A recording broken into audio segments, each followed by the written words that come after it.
Ada oमफ्राय बे गोरोबनाया फोरोंनो फैगोन नामा?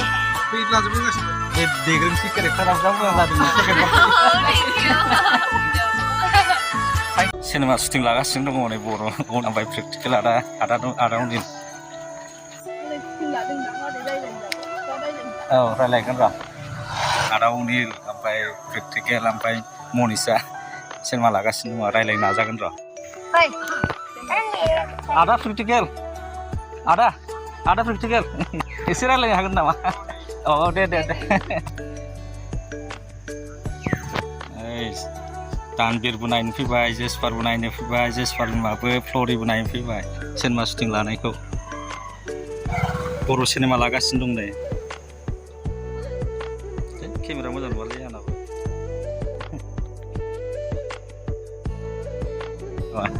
र' होननाया शुटिंआ जोब्बायगोन शुटिंआ जोब्बाय हनै आदा मा चेनेलाव हगारगोन रेडिअ फ्रम्स दाखालि खाफालानो गेलेला औ ओमफ्राय गोरोबनायनिबो सेकेन्ड पार्ट फैगोन नामा आदा ए गोरोबनायाबो मोजां जादोंमोन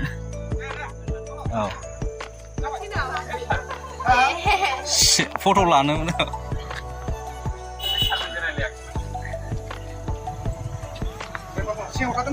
दे सिङाव थादो भिडिअसो बानायफ्लाङो र' गनसा मुसाहारि ब्लग गनसा मुसाहारि ब्लग आदा ओमफ्राय बे गोरोबनाया सेकेन्ड पार्ट फैगोन नामा फैलाजोबो गासिबो गोरोबनाय ओमफ्राय बे देग्रोमसि केरेक्टारा जा मोजां जादोंमोन सेकेन्ड पार्ट देग्रोमसिखौ नायबाय थानाय जायो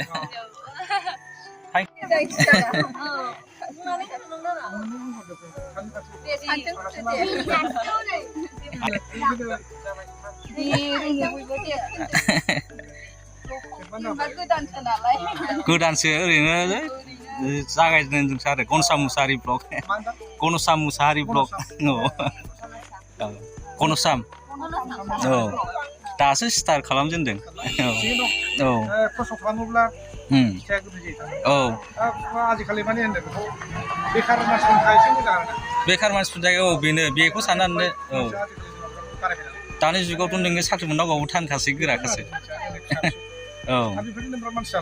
औ खस्थ' खालामनांगौ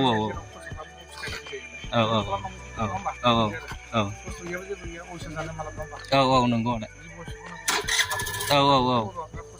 औ नंगौ आदा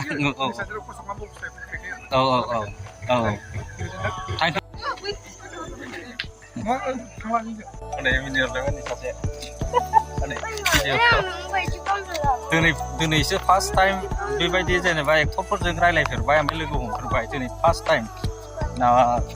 आदा उनिल ओमफ्राय मनिषा प्रेक्टिकेल आदा ओमफ्राय दैमु बांद्राय होननाय जायासै नालाय बेयाव बे एखे जाबाय बेखौ नामखौ मिथिया बाजारनि बायलाहरलांदों दिनै फार्स्ट टाइम लोगो मोनना जोबोद मोजां मोनबाय आरोना ओमफ्राय थारमाने आंबो खामानि मावनासो फैलाबायदोंमोन नालाय गाद्रा गुद्रायसो फैदों हाखु दाखु थांजानो गिनानै फैबाय दा दिनै फार्स्ट टाइम लोगो मोनबाय जा मोजां मोनबाय गोसोखौ जिबनावहाय फार्स्ट टाइम बर' एक्टर एक्ट्रिसफोरजों रायलायफेराखैमोन आरोना लोगो मोनबाबो गसिबावनो अनेक बर' एक्ट्रिसफोर दङ फुजायाबो जोंनि खाथियावनो दासिमबो रायलायफेराखै दा बिसोरो दिनै फार्स्ट टाइम रायलायबाय आरोना